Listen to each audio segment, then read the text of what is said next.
Live. Everywhere. On netrootsradio.com.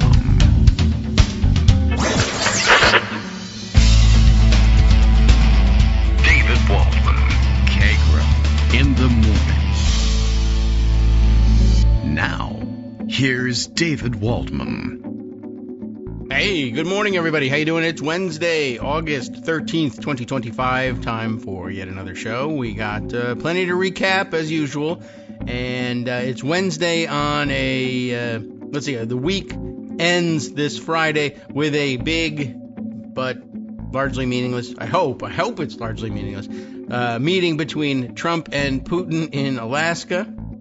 It's worth mentioning because God only knows what's going to happen up there. Anytime these two meet, it's an event, but not in the way it used to be. That is to say, serious things being done between serious leaders of serious countries. So who knows what's going to happen? He's going to come back and we're going to find out that everybody, I just want to let you know we're going to be taken over by flying robots from Russia. Well, maybe, but in a good way. It's a good thing. Let's see. The occupation of D.C., I suppose, continues apace, wasting the time of, I guess, several hundred members of the National Guard and people in the FBI and Secret Service who are dressed up as though they're on the SWAT team of the local police, but it's the local police they're taking over for, walking around neighborhoods. Georgetown, I think, was the latest one I saw a video of. Nothing is going on. They are wasting their time and wasting their day. And others pointing out, by the way, members of the National Guard aren't just sitting around ordinarily waiting to be deployed into various cities at Donald Trump's whim. They are, of course, the famously one weekend a month and sorts of part-time folks. They're held in reserve until there's an emergency. So activating them takes them away from, their day jobs. And there's an arrangement and an understanding through which people don't lose their jobs for being absented by mobilizations like this. But since there's no reason for this one, there's just businesses out there saying, in the middle of in this economy, we're on hold while we wait for what? Exactly. For packs of people who should be at home sleeping so that they can get a good night's rest and come back and start work for us tomorrow, are instead walking around in the middle of the night in D.C. Hey, no one knows exactly what they think they're going to be doing. So, I don't know. It seems kind of weird, and it's netting us nothing, or less than nothing. I think we're losing out on all of this.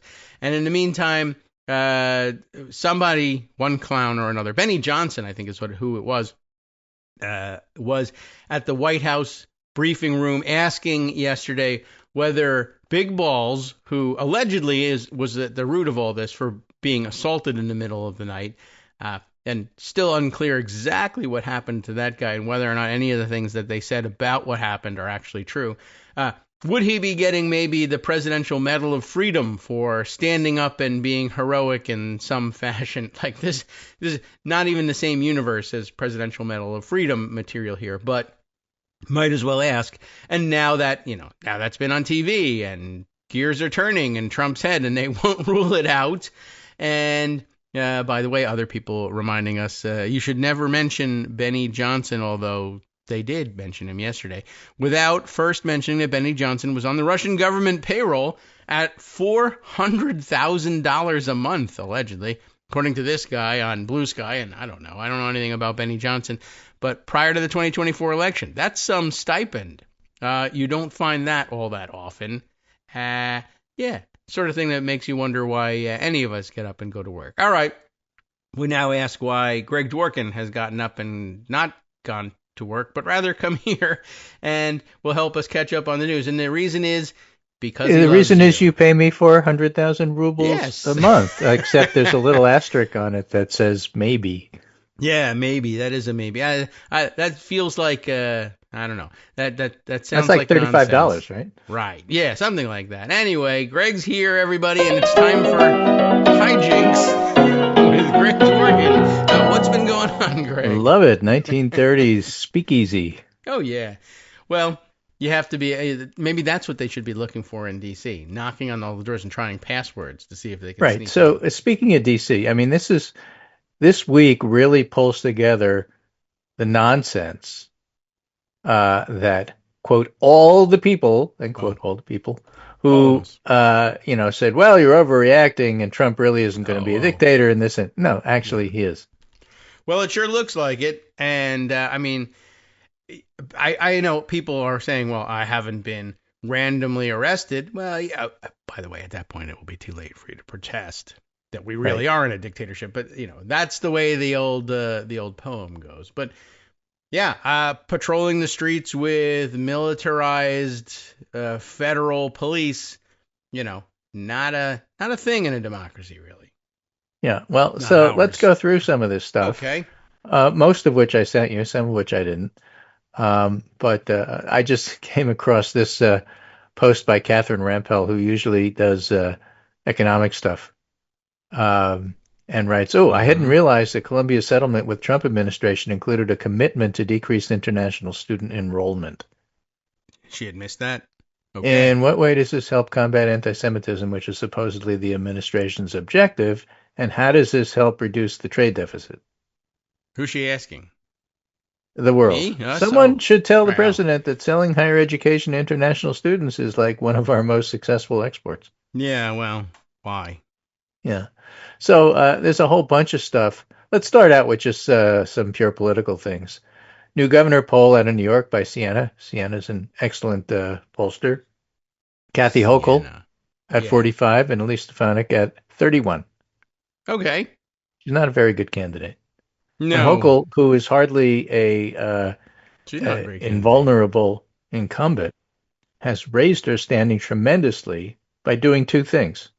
Beating up on Trump, and more importantly, being really aggressive about saying, Texas, if you do this, New York will respond. This cannot stand. We will not allow you to do it. Even though she has very little power to do anything, the noise she makes is very attractive to people, and her numbers are going up.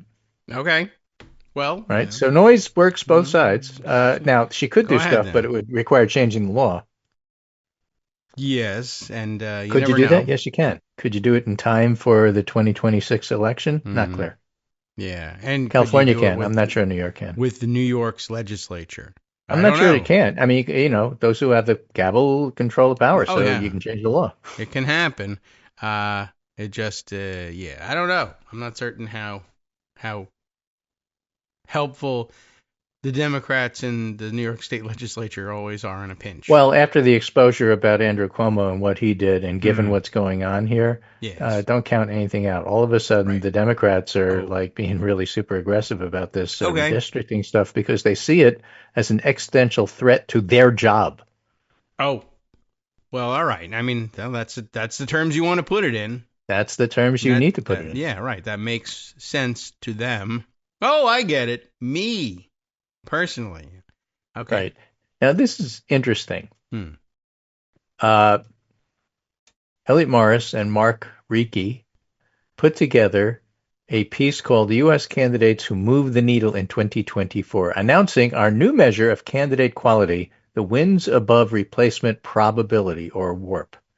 What? You've heard of wins above replacement. You probably heard about it in terms of sabermetrics and baseball and stuff like that. The idea here is, let's say you have your average pitcher, make it an average left-handed pitcher if you wish, and, they're good. So chances are they're going to win 16 games. Okay. And instead of using that generic left-hander, you put in Sandy Koufax. Now or then? Now. Okay. At age 97, he's still going to win 30 games, so... which reminds me of an old Ty Cobb story I think I told you. He was interviewed, he was like 70 or so, and the reporter said to him, so, if you were playing today, how do you think you'd do against these modern players? And he said, I probably wouldn't hit more than 302. And they said, really? And he said, look, you got to remember, I'm like 76. Yeah, keep that in mind. Yeah, keep that in mind. So anyway, yes. So wins above replacement. So if you put in Sandy Koufax, it's like a plus 14. over your generic. Instead of winning 16 games, he wins 30. Okay. So wins above replacement. But they're doing something different. Instead of wins above replacement, like how much do you get? What's your total on your final ballot? If you're a +7 wins against replacement and your generic is 50-50, the wins above replacement guy is going to come in at the 7 points above where you thought you're going to be. You see this all the time. Oh, in a Trump district, this guy won by 14, so he outpaced his district, that sort of thing. So people are sort of internalized. They don't call it that, but they sort of internalize the concept of what wins above replacement is. Warp, wins above replacement probability, is different, and probably the best example I can give you, not in this piece that they wrote, but just off the top of my head that would explain it, is thinking about Sherrod Brown, who's announced that he's going to run for Senate again. Yeah, now, Sherrod Brown has been running for stuff and winning in Ohio since he was like 22. Yes. He's got like a 50-year career. All right. Okay, and he wins, and people in Ohio know him, and he's a brand like Susan Collins is in Maine. Yes. So if you just have a generic Democrat running in Ohio for the Senate against an incumbent that you never heard of, it's likely Republican. But if you put Sherrod Brown in there, it's a toss-up. So that's what wins above replacement probability means. Not how much are you going to get compared to how much overperformance do you do, but rather how do you change the odds? Okay. And it's an interesting concept. So they have the wins above replacement and the wins above replacement probability for all U.S. House representatives. Oh my goodness. Based on what happened in 2024. In other words, who overperformed the best of everybody? And they have the top 10. Okay. I can handle 10. And I'll just start with the number 10. 1, 2, 3, sure, 4, 5, 6, 7, 8, 9. Yeah. The 10th best performer dun, dun, dun, dun. in 2024. Fanfare for this. Yes. Landslide Joe Courtney. From Connecticut. Okay. All right. Landslide Joe won his first race by like 103 votes or something like that. So whenever you do that, you get labeled in Congress as landslide whoever, like forever. That's funny. Okay. Yeah, right. Okay. So all right. Prospects improving. So Joe Courtney, that's funny, has a wins above replacement probability of +28, a win above replacement of +12. So he outperformed what you would expect for a generic Democrat, and that's why Joe Courtney has and for years, everybody in Connecticut and anybody who pays attention, he represents the entire eastern part of Connecticut, more conservative than the western side, and he has the Groton submarine base in his district. He has the Coast Guard Academy in his district. And so he's really good on bringing home the bacon when it comes to military spending. And for those center-left who say, well, we shouldn't, Joe Courtney gets a pass. This is why. Okay. All right, just like he wins that seat. Practical politics. So, but what's interesting is the rest of the list. On the bottom, Courtney Sharice Davids in Kansas. Marie Gluesenkamp Perez, Washington. Marcy Kaptur in Ohio. Henry Cuellar in Texas. Jared Golden in Maine. Do any of these names ring a bell with you in terms of their political standing, some, where they are on the center, left, right spectrum here? Yeah. Yes. Though some of them waver, and it depends on the issue in some cases. But yeah, of course, in all cases, they're a little They're usually they make us shake our fists every once in a while and say, "Why you?" Yeah. These are the center right Democrats. Yeah. And the reason they win is because they're center right Democrats in conservative areas. That's what they say. That's what they're showing here. Well, then at the top, however, interesting. The best overperformer in 2024 were two Republicans. David Valadao in California. Okay. And Mike Lawler in New York. who was thinking about running for governor and chickened Right. out. Well, because of how overperforming he is. Per our model, David Valadao, because he realized he's not going to beat Kathy Hochul, Yeah, so he'd be it giving works up in his everything to get district nothing. and not everywhere else. Okay. Yeah. Per our model, David Valadao, the Republican representative from California 22, was the most valuable candidate in 2024. He was 67 percentage points more likely to be elected than a hypothetical alternative Republican. And by the same measure, Maine's Jared Golden was the most valuable Democrat. So in terms of vote margins, these mostly exist in safely held seats and have little effect. But these guys were in districts that the other party easily could have won if it weren't for their individual running. For example, they say, we find that a typical Republican would be expected to outperform Lauren Boebert in Colorado 4 by 9 points on average. Okay. And because the district is so red, it doesn't matter. She wins anyway. It's like Marjorie Taylor Greene, for a better example of people familiar. This is a very confusing stat. A generic Democrat may run 15 points ahead of Marjorie Taylor Greene. It makes no difference. In that corner of Georgia, the Republican is winning. End of discussion. How would you get for is that a thing that happens? That there's a Democrat or generic Democrat who polls better than her in her district? I don't a generic. She polls better than a generic Republican polls better than her. Oh, okay. I see. All right. But it doesn't matter. Same with Boebert. It doesn't matter because she's the nominee and she will. Right, okay. I don't know. That's a weird stat. It makes sense. The wins above replacement percentage is a closer measure of winningness because it takes both seat characteristics and certainty into account. So it's like real life. So look, nobody's going to beat Marjorie Taylor Greene in that district. Don't waste your money. And please don't. I mean, you may love Amy McGrath. She's a great candidate. All of this, all that. She's not beating Mitch McConnell. So maybe you should spend the money in a close race. Well, back then, anyway. Now, just in terms of principle. If you have the money, spend everywhere. But if you don't, do it in a close race. Right, sure. Okay. I mean, everybody wanted to take it all out on Mitch McConnell, but he did the things that he did because he knew he could survive them no matter what. Right. So, all right. I mean, but I mean, don't take their word for it or anything like that. They'll project that feeling all the time in the hopes that everyone will think that all Republicans are invulnerable, and it's not the case.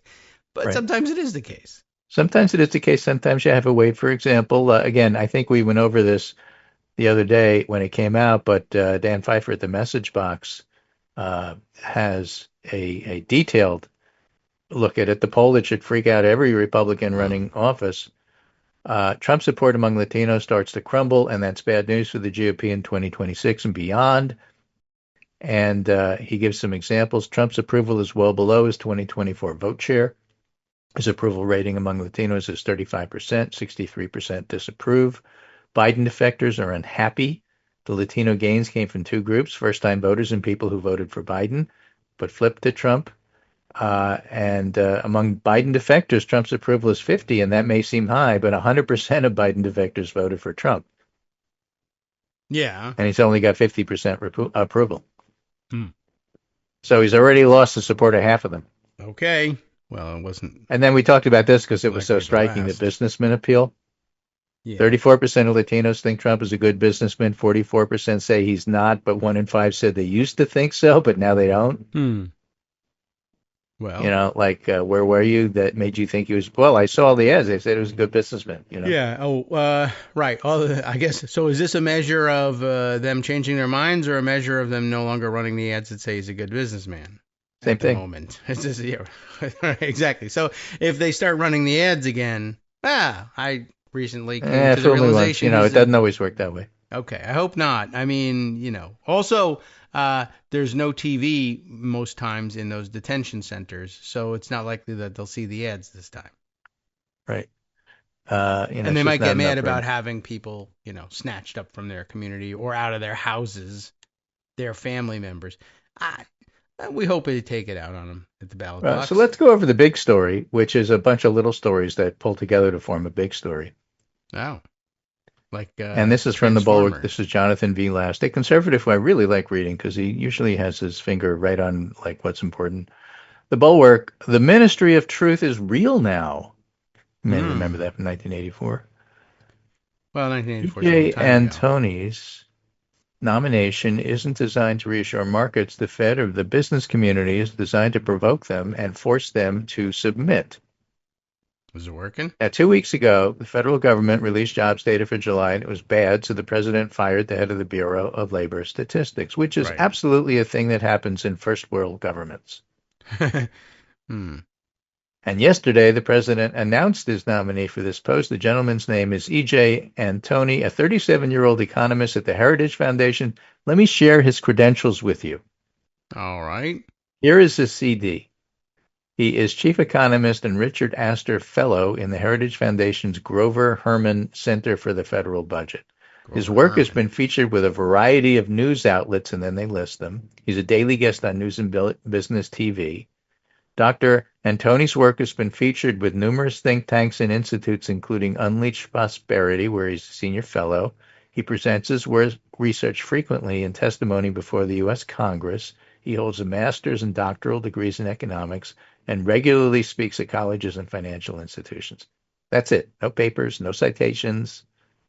That's it. That's the entirety. There's no second page with... No. And so J.B. Last publishes that directly from his website and says, that's it. That's the full CV. He wrote some pieces for Town Hall, Breitbart, and the Federalist. He went on Fox News, and now he's going to be running an organization of 2,000 economic specialists. I know what you're thinking. Outroll. What an embarrassment. This is preposterous. But I'm here to tell you, it's not preposterous. It's sinister. Trump knows exactly what he's doing. He's waging war on the very idea of truth, and he is winning. Now walk with me through the logic chain. Trump fires the head of BLS because he doesn't like the July jobs report. Right. People in economics freak out because they suddenly get concerned that government data is becoming corrupted and untrustworthy. If Trump wanted to reassure people, he would have picked some normie conservative. Instead, he picks a hack he sees on Fox. This is a move designed not to calm the markets, but to provoke them. Nominating him is Trump making a promise that government data will no longer be trustworthy. And late yesterday, Trump made the promise explicit. Our economy is booming, and EJ will ensure the numbers released are honest and accurate. So that's that. We know the economy is booming because the dear leader says it. He's promising BLS is now the Ministry of Truth. He said it out loud. And how did the markets react? They shrugged. Well, that's because the numbers are still good. Josh Dorsey says headlines right now on Wall Street Journal's homepage include Harvard, Trump near deal for $500 million settlement. Trump calls on Goldman Sachs to replace economist over tariff stance. White House to vet Smithsonian museums to fit Trump's historical vision. Trump advisors consider changes to how government collects job data. Stephen Miller then chimes in, crime statistics in big blue cities are fake. The real rates of crime, chaos, and dysfunction are orders of magnitude harm. You get what's going on here? Whoever does those crime stats is getting fired, and it's going to be replaced by some dude he saw on Fox. Yeah. And Ron Brownstein writes, coupled with the attack on BLS, this is rapidly advancing deeper into the territory of insisting that all data that doesn't conform to Trump preferences is inherently invalid, and only the leader can tell you the truth, a hallmark of authoritarians across the world and through history. Yeah. Well, it's been a long time coming. It's amazing it lasted this long. But the entirety of the Trump era, Trump fans have done things that way. I guess the new development is, all right, we're going to convert the actual official federal government to the same page, where you used to say, Trump says XYZ is happening. Everybody in America says, no, objectively untrue. It's the opposite. But Trump fans say, oh, the proof that you've produced here, the references you're making are all fake news. But now it's actually going to be federal government policy. It is fake news, and we're going to put out the real news by firing everybody who compiles fake news and getting people who will print what we want and say it's real news, and that's it. That's all there is to it. So, yeah, I guess so. Crime stats will be done the same way. I guess every stat.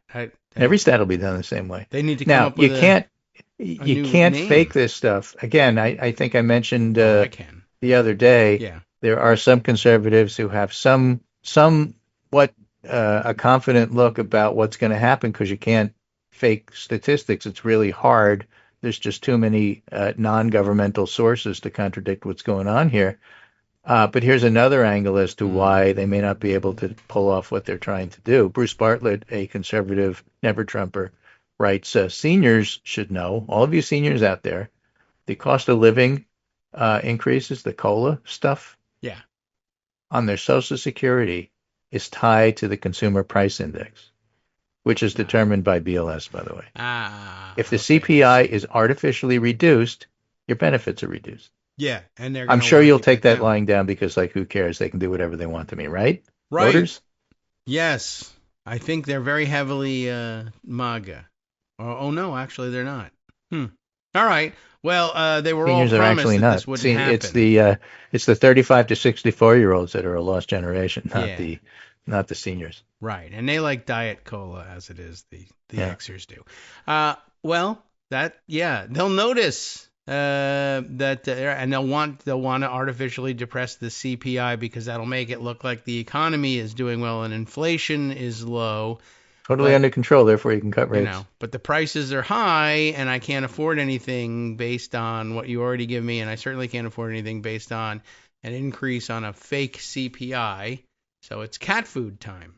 Yeah, pretty much. The old cat food commission. Great. So, all of that the break is coming. We haven't even gotten to the manipulation of science and facts at the CDC.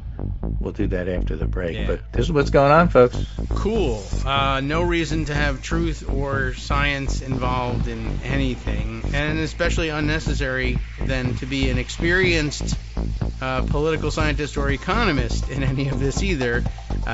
What will be the point of going to school for all this if all the stats can just be made up? I don't know. But I guess you don't have to have any papers written either. Wow, that's a thin CV.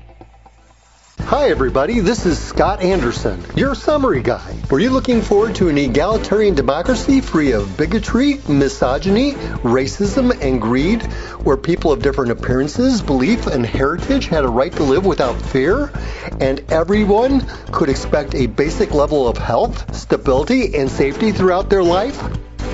Well, too bad. The plain fact is that we're heading in the wrong direction. And where we once had a voice in such things, increasingly we don't. Not exactly the kind of news I wanted to share, but there it is. However, if you're looking to join people who understand today's issues and can intelligently address the reality of today from your point of view, you can join us at Kagro in the morning. As you know, there aren't many of us out there, at least compared to them. We need to stick together, and by that I mean send us money. That is contributions to patreon.com, secure, reoccurring contributions. Those contributions keep this show on the air and us together. We've been through a lot together. The temporary loss of the presidency, we hope. The temporary loss of the House, the Senate, the Supreme Court, we hope. Face it, we are pretty much all that we have left. Remember, we couldn't do it without you, and you shouldn't do it without us. We're in this together, so thanks. All right, welcome back now to the Kagro in the Morning Show here on Netroots Radio. We're back. Greg Dworkin still here and still going because there's a lot more news, as it turns out. We can only fit a certain portion of it in the first segment. Right. Not like that guy's CV. We were done with that. So we were chatting about Justin Wolfers and some of his appearances on TV. Yes. And he's got some really nice MSNBC clips here. Yeah. That he posted this morning. I'll send you great. one. Maybe there's better sound. We were talking about maybe playing a couple of clips. One is Wolfers. The other is an ad that Zoran Mamdani did on Cuomo. I think they're both interesting, but maybe the Wolfers first. It's right at the bottom. Oh, okay. Wolfers is at the bottom now? All right, Here we go. I had it all set up. And one of the things he says, which is not necessarily on this clip, is that when you talk about the Bureau of Labor Statistics. BLS, Labor Statistics and all that. Yeah, big BLS. He said, you got to think of it as your economy's GPS. It centers you. It tells you where you are. You lose that, you're lost. Yeah, I mean that's the basic thing It that guides everybody everything. pays attention to. How many people are working and not working? The jobs Right. numbers. Jobs Right. Friday is a huge thing. All right, So let's it's see. incredibly important, and I he gotta just pause him. wanted to mention that. All right, so can you play the clip? he is, yes, but first I have to turn up the sound. There he is, sporting a different look and appearing on the other side of the screen from usual. I'm used to seeing him on the right-hand side of the screen for some reason. But it's Australia, so they're backwards today. Look, data's like people, and nothing's ever perfect.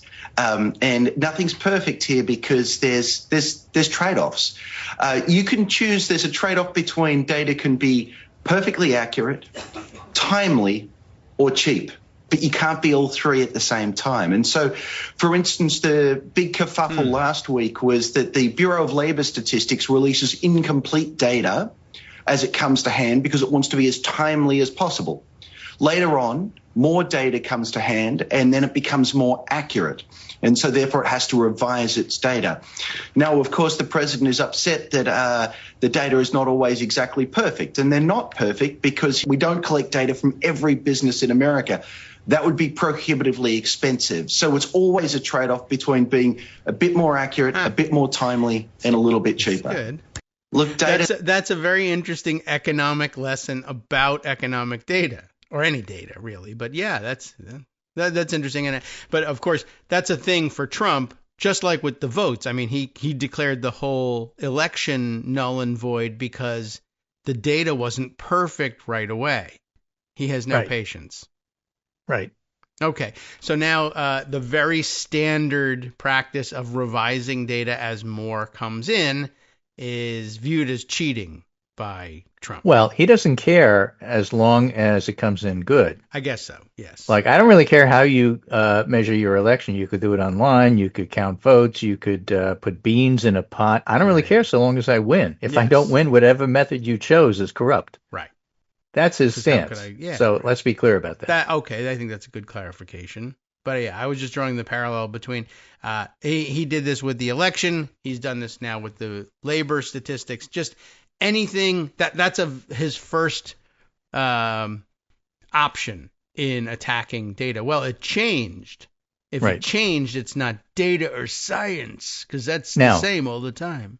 Yeah, data and since you mentioned those things. So one of the data pieces that people work with are crime statistics. You saw Stephen Miller saying, I don't care what you say about crime being down. That's wrong. It's fake. We have to make sure that you understand that crime is up. And Trump is using that as an emergency to take over the D.C. police, which he can do because the powers of the president and D.C. not being a state allow him to do that sort of thing. Yes. Briefly. However, crime is down in D.C. There's really not that much for them to do. Yeah. And therefore, what he's announced is that they're going to have what are called presence patrols. Yes. Not where you just show up with guns and like that's supposed to somehow get rid of crime. Right. Not the Santa Claus kind of present patrol. Presence. PRESENCE. Presence patrols. Got it.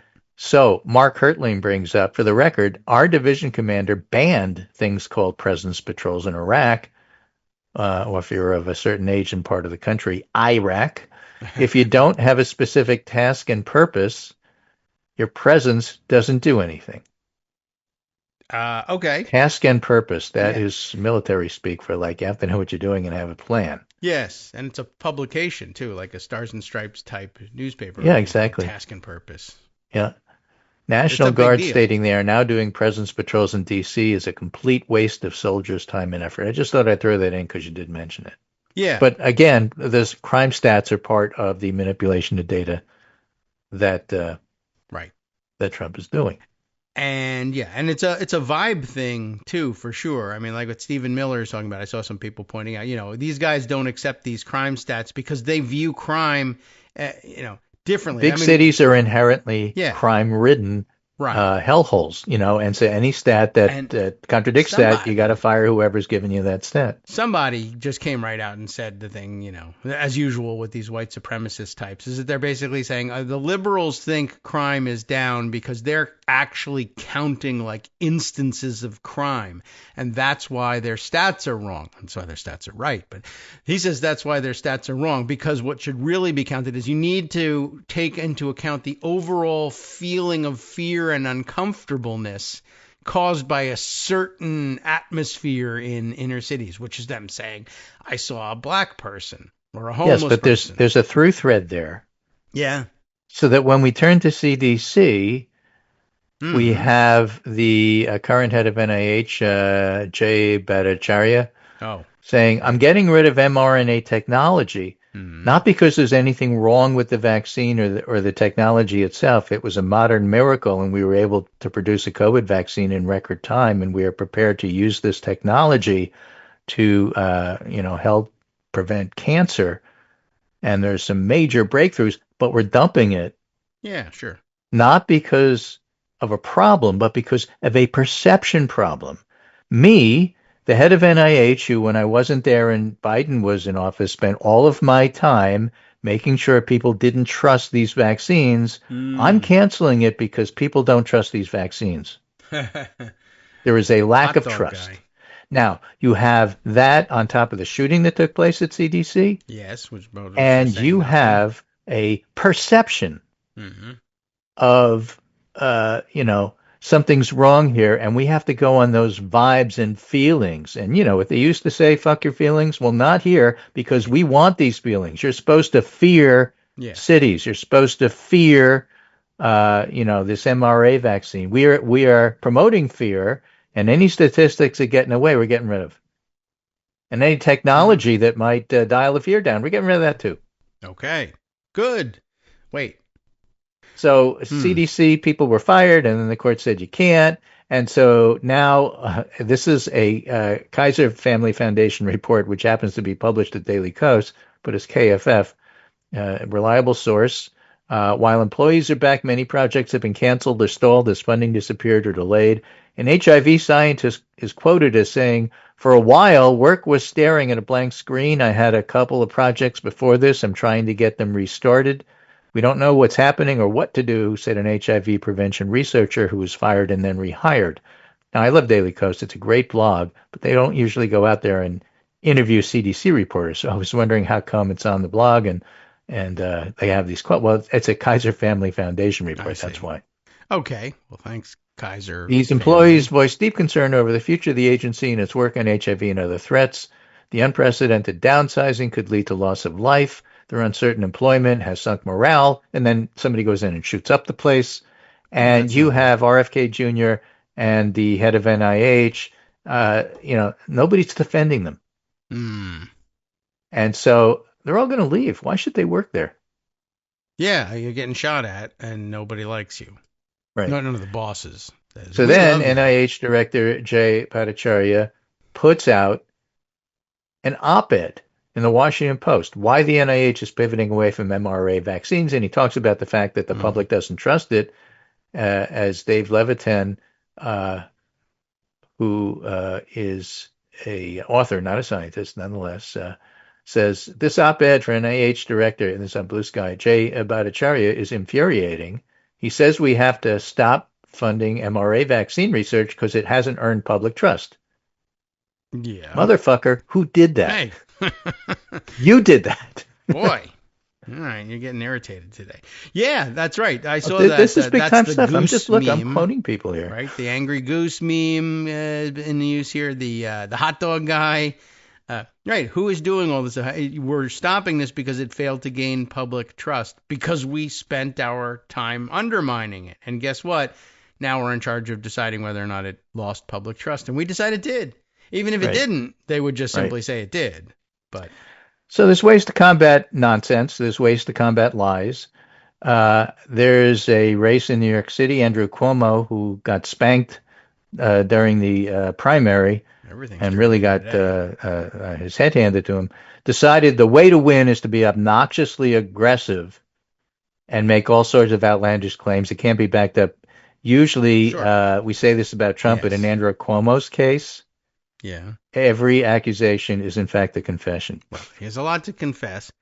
So Zohar Mamdani made an ad about it. An ad? He never does that. Yeah. So play it if you could. Yeah. It's on YouTube. Oops, I gotta. Yeah. It requires a couple of clicks and. I don't think YouTube people complain about copyright when you play an ad. No, he probably won't. And he's a nice guy. and he'll let us play this ad. All right, so it's a long ad, meaning it's not really running anywhere but online, but that's okay.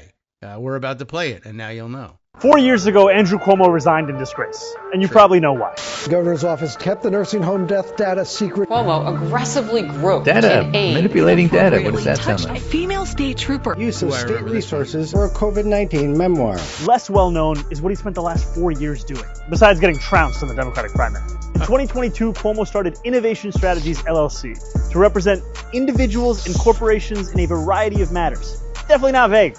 Last year, it raked in more than $500,000. Who paid for Cuomo's services? He refuses to say. But what journalists have been able to piece together is troubling.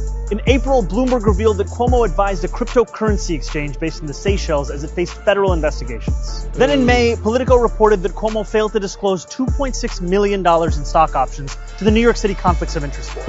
His excuse? The stocks were technically owned by Innovation Strategies LLC, of which he's the sole proprietor. Finally, in June, the New York Times uncovered that Cuomo had worked with his longtime friend Andrew Farkas on a luxury marina project in Puerto Rico. Farkas' previous partner on luxury marinas in the Caribbean? Jeffrey Epstein. We had a finance chair like none other, Andrew Farkas. That's the thing about Andrew Cuomo. Once you think you found out about all of his scandals, you find out about another, and then another, and then probably another. But if my friend, the disgraced former governor of the state of New York, feels that's unfair, Habibi, release your client list. Okay. It's brilliant. Cute. It's just brilliant. Yeah. Release the client list. I mean, ties that to plays Cuomo off and of- Trump. You didn't have to mention Trump. Right. But you threw in a little Epstein in there. That's Yeah. nice. And it makes sense. But there's a broader point here, I think, to be made. And that is the generic way that wins above replacement style. How do you run against somebody? First, you have to establish you're the good guy. You have to make people like you. You have to be attractive. You have to be positive. You do that first. If you're unknown, like Mamdani is, you have to do bios. You have to do, this is about me. This is where I'm coming from. This is what I want to do. Then, only after you establish that people like you, can you then dump stuff on the other guy. That's what he's turning to here. So it only happens after you do the first part. Andrew Cuomo is disliked. He's very disliked online, but he's disliked in real life. Not as badly as Eric Adams, but, people don't like him. And so for Mamdani, who is liked, then do a negative ad works for two separate reasons. One is he's already established that you already like me. I'm just telling you why you don't like the other guy. And the other is everything he said is true. Yeah. And reminds you of all the things you didn't like about Andrew Cuomo. Cuomo can't do that. He hasn't established that people like him. Yeah. And all the stuff that he's attacking Mamdani with are bogus and easily refuted, and usually about himself.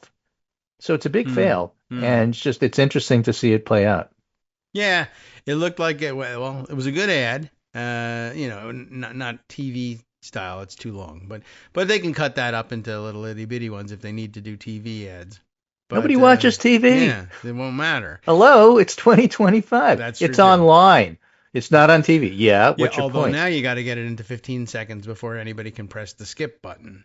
But that's the new ad reality. But it was well done. His fans are going to watch it, and they're going to distribute it, and they're going to play it for free on their podcasts, things like that.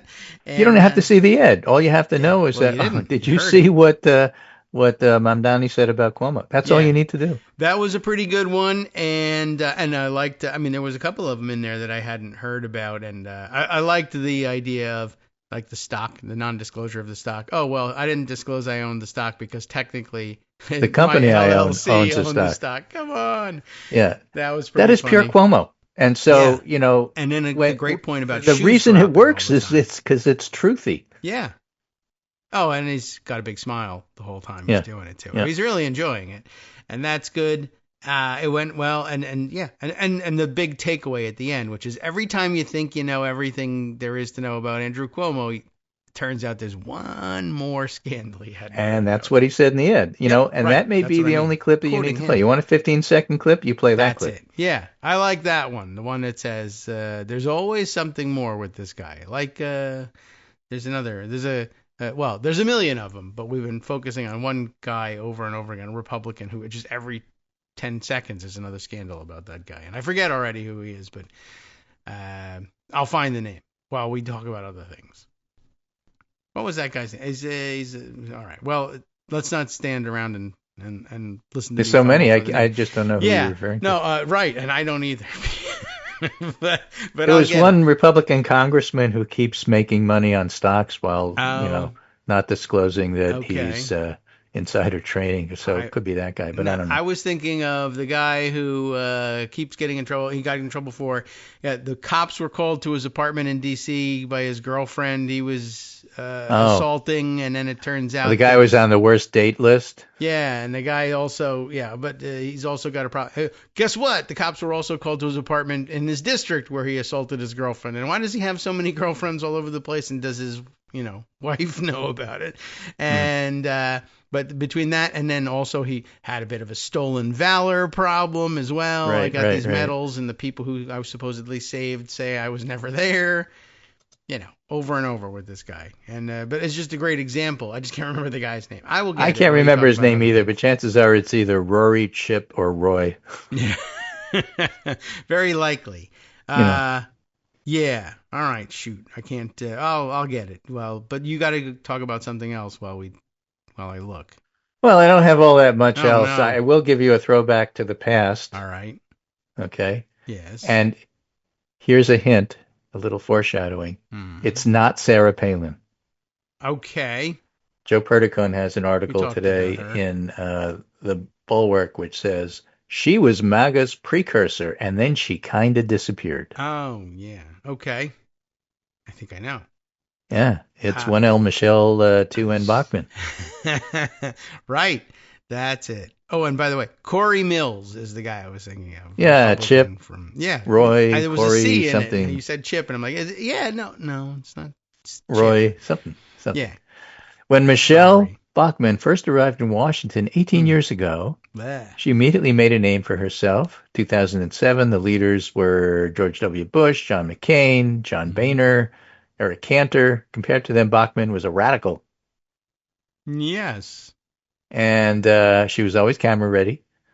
Nancy Mace before there was Nancy Mace. In 2014, during one of her final public appearances before retiring, Bachmann outlined her vision in a succinct 3-point structure. Number 1, we're taxed enough already. Number 2, government should not spend more money than it takes in. And number 3, government should live under the Constitution.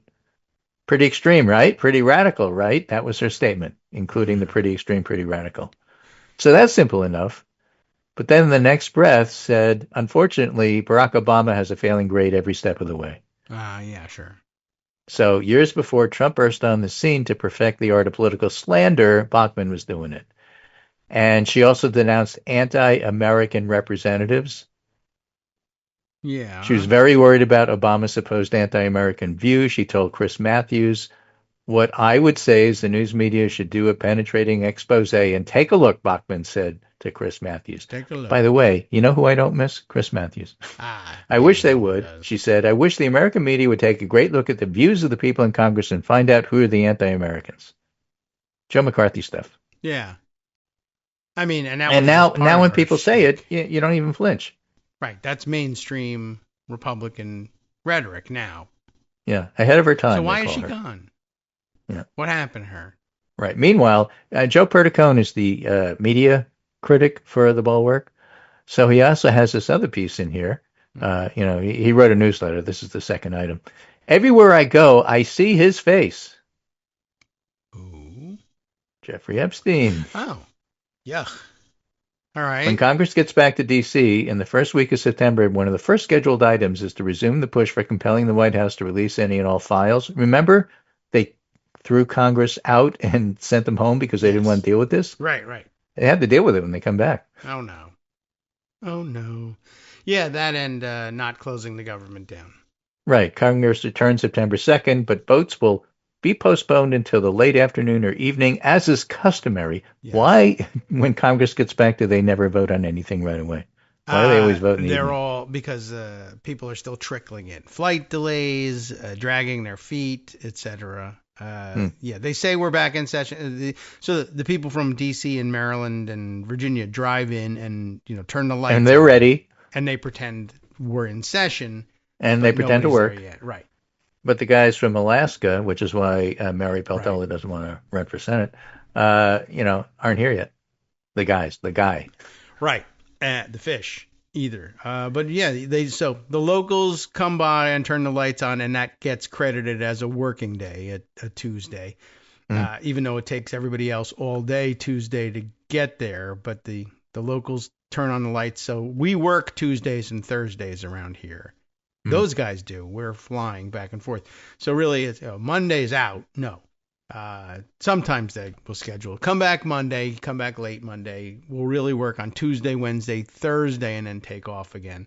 But if they're on their light schedule, they're working Wednesdays and traveling Tuesdays and Thursdays. Right. So the next morning, to mark the full day back in town, Roka Hanna and Thomas Massie, it's a bilateral, it's a combination of Republicans and Democrats. Yes. We'll be holding a press conference with multiple survivors of Epstein and Ghislaine Maxwell, however you pronounce her first name. I've heard it pronounced like 9 different ways. Yeah, I don't right. know. I don't know. She'll tell us because she's free. She'll come by and let us know. Ghislaine Maxwell? I've heard as it well as sort her of moving attorneys. towards Ghislaine these days. Ghislaine. Like Elaine, but with a that well describes her. Excellent. Along with many other procedural attempts to compel the executive branch to hand over Epstein-related information, Kahana and Massey's Epstein Transparency Act, that's the ETA, the Epstein Transparency Act, is what forced House Speaker Mike Johnson to cut business short in July. That the duo are immediately bringing it back indicates the issue will return whether it registers in major polling or not. And, of course, you have all those billboards up of Trump and Epstein palling around together. Yeah, they're like on National bus Guard can tear stops, them down. and, it's all over the place. The bill currently has 44 co-sponsors, including 11 Republicans. All right. That's 22 legs that are going to be broken.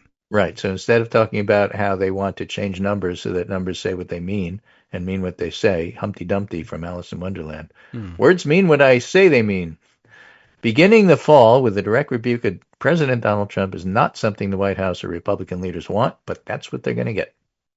That's what they think. Well, that'll be in the news, certainly, unless they use the National Guard and FBI to arrest all of the co-sponsors of this bill, and then it doesn't get its press conference. Right. We'll see what happens. We'll see what happens, as he says all the time.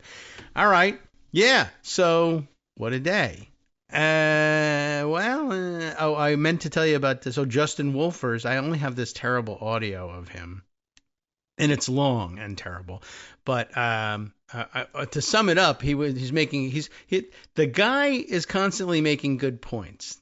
Say what you want about him, but make sure it's good, because he does very well on TV. And somebody just recorded this. Let's see, who do we have here? Randy Mayim Singer is the person who happened to grab this, but I think they just held their phone up to the TV essentially, but. I thought this were good points. We'll see if we can hear this terrible. I want to say this. There's a story now about Trump saying that Goldman Sachs should fire its economist who said tariffs would slow economic growth. Obviously this is a president who is allergic to the truth, but what's the impact, Justin, of also not only does the president seem to want to manipulate his own data, but he is now threatening, and we've seen him go through these threats, threatening economists that don't even work for the government. What can that do to our economy? Let me look him right in the eye and say tariffs are going to raise inflation and slow economic growth. Come at me, brother. But this is actually more pernicious than that. What this is a president telling a bank on Wall Street who to hire as their chief economist. After he told Intel who to hire as their CEO. After he told Harvard what to put on their curriculum. After he told Coca-Cola what kind of sweetener to use in their drinks. This is command and control. This is a single man in a room deciding all the different levers about what should happen in the economy, rather than letting individuals make their own choices and individual experts and businesses compete with each other in the market to produce the best possible goods at the best possible prices. This is central planning. This is the thing Reagan fought against. And it's a beautiful irony, Jason. You and I are on MSNBC right now arguing for market forces over this excess of central planning from an administration crazy on power. That is actually quite a point to make here in the closing seconds of today's segment. That anybody who thinks that Trump is somehow a successor to the Reagan legacy has got to be out of their mind. The idea that the president gets to sit in his office and dictate how every company in America should actually operate on a private level. It's a very good point. This is now, he's converted us to a command economy, just as we were hearing the other day that instead of China's economy coming to look more like ours over time, ours comes to look more like China. I thought it was an interesting point, even if you couldn't take the audio for it. I'm sorry about the quality of that. It was an interesting point. Yeah. Well, we thought we'd shoehorn one more interesting point in before we have to say goodbye. But I don't know. Unless there's anything else you want to tease us with for tomorrow or something. Well, there is one interesting thing, that is that my numbers friend, G. Elliott Morris, has a piece he just put out this moment, haven't even read it yet. How Democratic Party consultants sold everybody on moderation. Okay. I'll take Too long? You don't want to read? Here's the deal. Yeah. It doesn't really matter whether you're too left or too right. Other forces besides that are really what determines whether you win or not. It's just not that big a difference. In a 100-vote race like landslide Joe Courtney's first election, it might matter, but otherwise, no. Okay. So don't run to the center. Run authentically.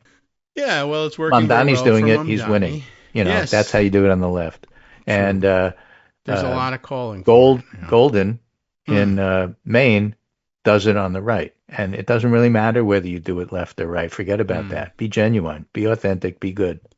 Good at what you do. I guess so. I mean, I guess if he's genuinely the kind of guy we are constantly getting mad at, then all we can do is say, well, he's not hiding anything. He's putting it all out there. I mean, Cinema was a phony. Manchin was that's who he was. True. I guess that feels right. That's a good comparison there. All right. Well, a lot of extra wisdom at the end of the segment. We'll try. How about we try it all again tomorrow? All right, let's do it. Has changed. And a good preview of what's happening or what's to come in Alaska as well. So turn the temperature down. Very good. Thanks, Greg. See you tomorrow. All right. Welcome back now to the Kagro in the Morning Show here on Roots Radio. Okay.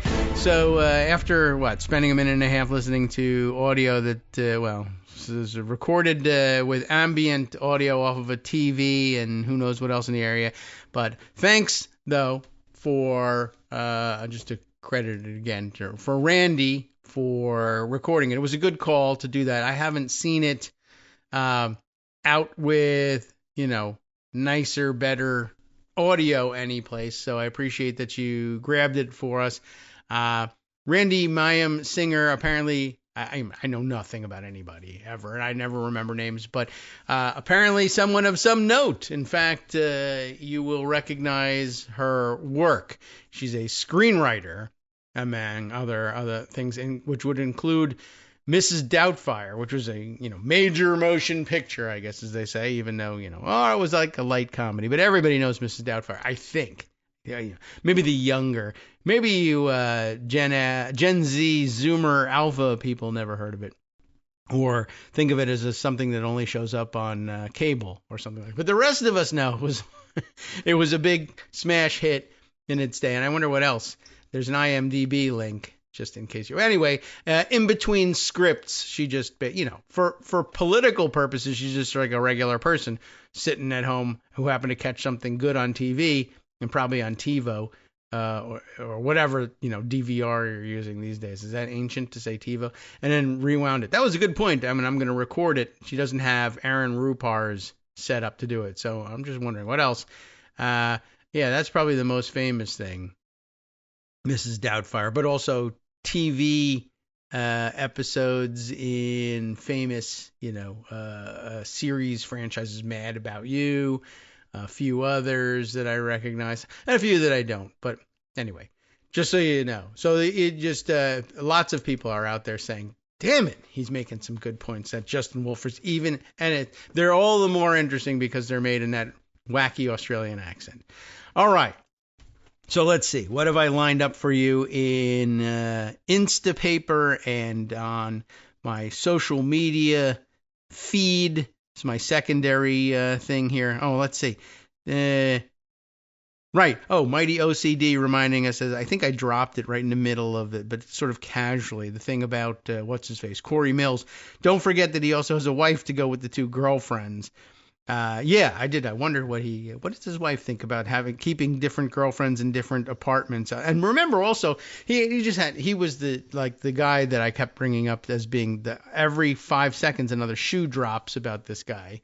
And so a little bit like Andrew Cuomo in that sense. But I think he was also, in addition to everything else that I had mentioned, he's also living in a $20,000 a month apartment, allegedly, in Washington, D.C. And I guess there, if you can believe that, it's unsurprising to find out that he later was something of a deadbeat on paying the rent. He had missed payments for several months in a row.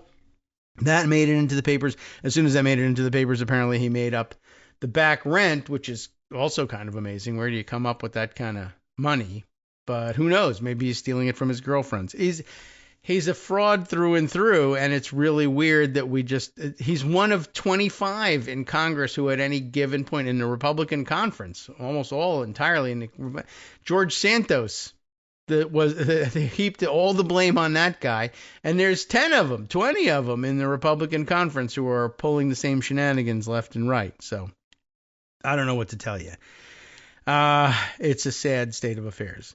Let's see. Other things that are of interest and importance. Where did I find out, by the way, where the allegations about Benny Johnson being made? It was Alex Wild who put that out on Blue Sky, but I'm just sort of crediting for that. But I imagine there's some published articles about that by him. He stated it as though it were known fact. And I mean, I feel like, I heard that somewhere along the line. I don't know if I heard the exact numbers, but I do recall that he was one of the names that was alleged to be, funded by Russians. And in fact, the first hit that comes up as I type his name in is the CNN thing. Tenet Media, DOJ. Well, we'll go take a look at it. DOJ alleges Russia funded U.S. media company linked to right-wing social media stars. Benny Johnson appears in the middle of this composite picture here, including Dave Rubin, whose name I don't remember, and Tim Pool, whose name I do remember. Up to and including the fact that he's indoors all the time when I see him doing his podcast, but always wearing a hat, a beanie on top of everything else. And it makes you wonder what's going on up top of his head. But this was a September 2024 article alleging just that. Does it have the $400,000 a month figure in here somewhere? I'm not sure, but yeah, there it is. Eventually the social media star, I'm guessing, I'm skipping down here, agreed on a contract of $400,000 monthly fee to create 4 weekly videos along with a $100,000 signing bonus. I thought that was Tim Pool got that as opposed to Benny Johnson, but maybe they all did. Anyway, just wanted to point that out, and the full mention of this thing that Alex Wild points out, not only so Benny Johnson was the one inside, he gets a seat at the White House press briefing, and he asks the question. He, I think, is the one that suggests that maybe Big Balls ought to get the Presidential Medal of Freedom, presumably for this story that he stepped in somehow in a carjacking in progress to try to help out, as opposed to was just the victim of a carjacking. And, I guess if the story is he's getting carjacked, even Republicans would kind of be like, well, that's not a good enough story to give him a medal. But if the woman is getting carjacked and he doesn't know her, and even if he does, and he jumps in and puts himself in harm's way to try to protect her. Well, that's not the sort of thing you get the Presidential Medal of Freedom for. But Benny Johnson makes that suggestion nonetheless. And then, of course, this video, actually, I don't know if this is him of him suggesting that big balls get this medal, but rather him now telling stories. This is the new Republican pastime, is tell stories that say, I have in fact witnessed the crazy, out of control crime here in D.C., which usually comes down to a story of I saw a crime happen to somebody else, or once I was the victim of crime. And, that happens from time to time, but it's not the case that everyone who leaves their homes is instantly victimized 10 times, as some Republican Congress people would have you believe. But I'll begin first with this Alex Wild saying, hey, any mention of Benny Johnson should not be allowed without first mentioning that Benny Johnson was on the Russian government payroll at $400,000 a month prior to the 2024 election.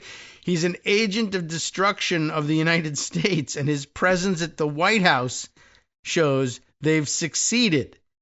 That's Alex's comment on Aaron Rupar's display of this video. Benny Johnson claiming that while he lived in D.C., he was carjacked, had murders and mass shootings happen right outside his house, and had his house set ablaze. Interesting. Sounds like a skill issue, bro, says Aaron Rupar. But now it's everybody recounting the crimes outside of their homes or things that they witnessed. Or I once heard that a guy, something.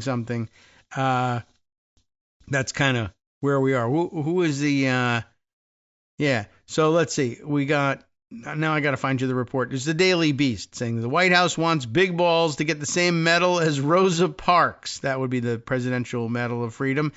So it doesn't say in the upper paragraph, the top paragraph here, what their reasoning is. But yeah, I think it's just supposed to be, well, if you believe our stupid recounting of what actually happened in this attack, then we've played it up enough that you should now believe that he did something heroic. But that turns out that it's not necessarily the case. So let's see. There was another issue of, boy, I got to scroll all the way back here. When did I do this? I happened to see a Republican member of Congress trying to convince everybody that the reason, we've heard about people doing this before, Republican congressmen in particular, living in their offices as opposed to, renting a $20,000 a month apartment and beating up their girlfriends in them. If you want to save that $20,000 a month, very so often we hear reports about particularly Republican congressmen saying that they live in their offices, which is a thing it's possible to do because you're like a mini, you've got your mini fiefdom there. And the office is yours, and there's a members gym, so there's a place for you to shower and clean up and change if you want to. So it's actually something you're not supposed to do it, and it's also kind of gross that they do it. This is Tim Burchett. Is it Burchett or Burchett? Who says that his claim now is that he lives in his office not because he's afraid or doesn't want to pay money for an apartment, but rather because he's so afraid of crime in the city that he's literally afraid to go outside anywhere for any reason ever. So that's it. That's him claiming that you'll be instantly murdered if you leave the Capitol complex. So interesting, we pay for this guy to travel back and forth, and then now he's supposed to use this office space for an office, but instead it's a dormitory. And he lives there, and he gets guarded by federal tax dollars 24/7 while he's in D.C. because apparently he's afraid to go out. I don't know. It's just a weird thing that weird people like him claim to be doing. And now Benny Johnson was doing the same, claiming everywhere I go, there's something. And then there was yesterday, did we mention this thing? I think we mentioned yesterday that yeah, we did. Will Chamberlain, whoever that actually is, complaining about the time he brought his family to D.C. for the Cherry Blossom Festival and saw somebody do a wheelie on an ATV, which, also very super scary, I'm sure. But there's so many other things to talk about, like the fact that, speaking as we were before of Ghislaine Maxwell, Raw Story has this report, which I think may be based on the digging up of data by the blogger / podcaster that we know as Mueller, she wrote, and I'm glad I think she's now going by her name, Allison Gill, which is, that much more serious, like how we do it here. It's David Waldman, if you want to be serious, but Kagro in the morning, if you want to be frivolous about it. But in her case, I hope she gets away from the handle, because the Mueller thing is like kind of embarrassing at this point to still be, reminding everybody that you held out such hope in the Mueller investigation, which has, of course, come to nothing as a result. It's not that there weren't good conclusions drawn. We just, didn't care. Anyway, Raw Story has the news written up by David Edwards that Ghislaine Maxwell is now cleared to leave prison on work release, according to a report. And the report, I think, is the one we were just talking about, Mueller, she wrote, or Allison Gill's work. So it's a little hyperbolic and overhyped at the moment, if only because everybody has sort of, leapt to the conclusion that Allison's got it right. But I think that's probably true.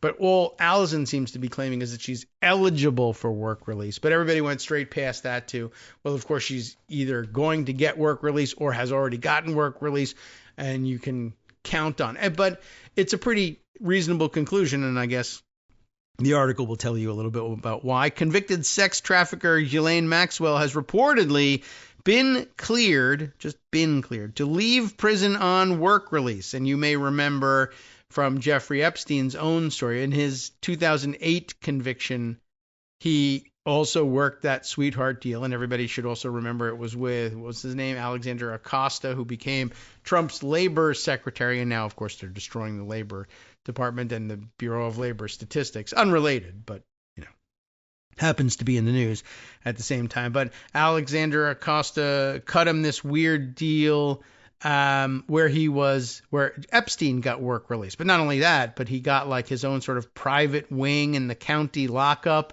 And the work release situation was such that it was, you can leave and go home for most of the day. Well, that's where I work. That's my office. Well, that's pretty dumb. It wasn't like work release, like we're going to make you do rehabilitative work, like, cleaning toilets somewhere. No, he got to go be a financial advisor in his house. And P.S., while I'm there, I'm also going to, continue my weird sex life and possibly abuse more underage kids while I'm on work release for being under arrest for abusing underage kids. Like, duh. It wasn't a great idea. And, let me read the rest of the article so you get more of the context here. Convicted child sex trafficker Ghislaine Maxwell reportedly been cleared to leave prison on work release, and that's not supposed to happen, you see. Podcast host Allison Gill obtained information about Maxwell's security score, sex offender waiver, and other details after the former partner of Jeffrey Epstein was moved to a minimum security prison in Texas. That was step one in the weird quid pro quo about which we're still waiting on what's the quo. But Allison Gill, I guess they don't say it outright, at least in this part of the article, but if you hover over the link about her obtaining this information, the link is to Mueller, she wrote. So that's why I say it's her, Allison Gill. According to journalist Adam Klasfeld, Senator Sheldon Whitehouse has raised questions about Maxwell's new prison accommodations in a letter to the director of the Federal Bureau of Prisons. The senator demanded to know if Maxwell received special treatment after meeting with Deputy Attorney General Todd Blanche, President Donald Trump's former personal attorney. Documents viewed by Gill indicated that Maxwell was given a 7-point base security score, the highest possible, because she's a sex offender and considered a danger to the community. So I guess here you want a low score. Despite her score of 27, somehow, I don't know how you leap to that, but whatever, resulting in a minimum security level, The Bureau of Prisons policy does not allow people with a sex offender PSF, that's public safety factor, to serve their sentences in minimum security facilities. Someone has to waive the PSF to make that move, Gill noted. So right from the beginning, she's just, because of the crimes for which she was convicted, quote unquote, not eligible to be moved to this minimum security prison. And yet it happened anyway, because in the Trump administration, there is no law. The documents also showed that Maxwell's custody level was set to out, allowing her to leave the prison to work, which, again, it shouldn't be. Gill explained that sex offender Epstein, Maxwell's associate, enjoyed the same ability to work outside prison after a sweetheart deal penned by Alan Dershowitz and approved by Alex Acosta, who served under former President George W. Bush and Trump. You'll remember all about that. And I forgot that Alan Dershowitz was involved in it. And F that guy and don't give him any pierogies. So that's the basics of it. And I mean, I guess we could go look at the Mueller, she wrote, post about it. Allison writes that exclusively, she says, she had the Ghislaine Maxwell security score, custody level, transfer code, and sex offender waiver. I have reviewed an electronic file that includes some of the information Senator Whitehouse is demanding from the Bureau of Prisons. I hope she gives it to him. It's a relatively lengthy post with all sorts of pictures and commentary, but interesting. She says, I do not have information or communications about the decision or the reasons behind all of this, but that it has been demanded in a Freedom of Information Act request filed by Democracy Forward. In a separate lawsuit, I have filed for Epstein materials, including training videos instructing FBI personnel on how to find and flag mentions of Donald Trump in the Epstein files. You heard all about Pam Bondi saying that she assigned people to that. There was a training video on what to look for and how to work, and that would make for an interesting disclosure. So anyway, it's all pretty interesting, and basically, you know, she should not, by the rules and standards normally in place, she's just simply not eligible to be in this lower security prison at all, much less be eligible for work release. And yet it's all happening because, like we said, there's no law in the Trump administration. So here we go. You know, once again, all the people in the country saying release the Epstein files, and Trump is like, what? Release the Epstein accomplice? Okay, you know, I don't make the rules. You people are okay. So out. She hasn't gone yet, but I guess she could. I don't know whether they will, whether they have it in them to actually do it, but I guess it's a possibility now, and we have to stand around and wait to see what happens. Even though, by the way, wouldn't she pose something of a flight risk as well? Like, wasn't she a real fugitive problem prior to her arrest? As I recall, her trial was delayed for some time because they could not find her, and it took a manhunt to be able to track her down for arrest. And you know that she's got, you know, the assets to be able to escape. She's got international connections, but she was found hiding out somewhere, you know, on a compound somewhere. She wasn't living in a spider hole by any means at the time, but yeah, she evaded capture for quite some time. This would be another mitigating factor for not putting her on work release. Wow. Anyway, all right, let me bring you up to date on a couple of other things here too. A quick-ish story from the New York Times just to keep you abreast of what's happening as between us and Russia as we wait for a Friday meeting. Even I don't know whether you would call it a summit. I think a summit has to have some particular amount of importance. I recall that when Trump in his first term met with the North Korean dictator, which one are we on here now? Kim Jong-un, that he kept trying to bill it as a summit, and foreign policy types were saying, it doesn't really rank as a summit. And I guess now he thinks anytime he meets a foreign leader, it's a summit. Anyway, they're going to meet in Alaska for various reasons. on Friday, and now there's another looming issue between us and the Russians, which Trump will no doubt do nothing to address. Russia is suspected to be behind a breach of federal court filings systems. Federal officials are scrambling now to assess the damage once again and address flaws in a sprawling, heavily used computer system long known to have vulnerabilities. And now we know what one of those vulnerabilities are. It's open to Russia. Adam Goldman, Glenn Thrush, Matthias Schwartz writing this piece for the Times just yesterday. Investigators have uncovered evidence that Russia is at least partly responsible for a recent hack of the computer system that manages federal court documents, including highly sensitive records with information that could reveal sources and people charged with national security crimes, according to several people briefed on the breach. That's difficult to say. It is not clear what entity is responsible, whether an arm of Russian intelligence might be behind the intrusion, or if other countries were also involved, which some of the people familiar with the matter described as a years-long effort to infiltrate the system. Some of the searches included mid-level criminal cases in the New York City area and several other jurisdictions, with some cases involving people with Russian and Eastern European surnames. That's interesting. It's a good question, about the motivation. Were they just looking, watching? Did they want to do something with the information? Did they want to manipulate the outcome of their cases? What part of the system were they, manipulating? I guess any part that they could reach.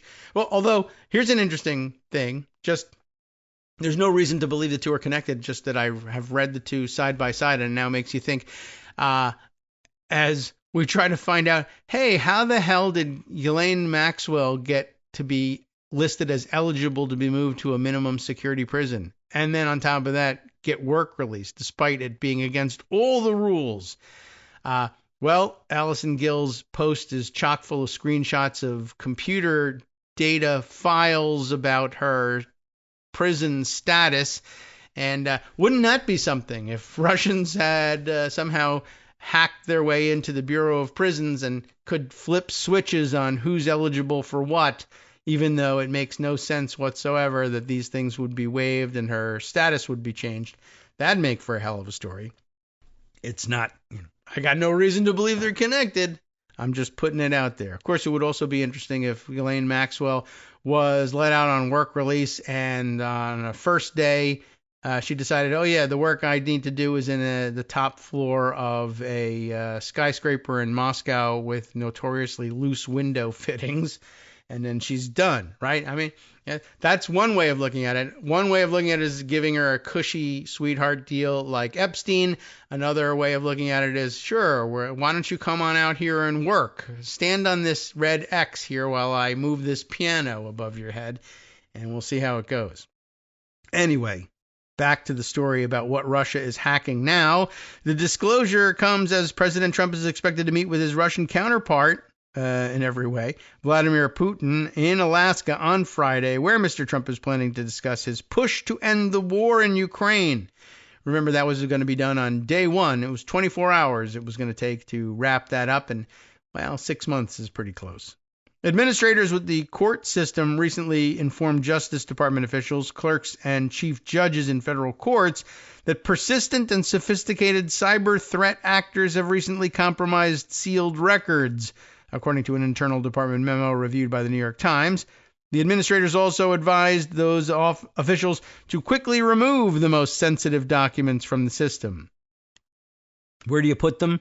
I don't know. But that's another interesting thing. Once again, I'll just put it all alongside. Hey, all the labor statistics are disappearing.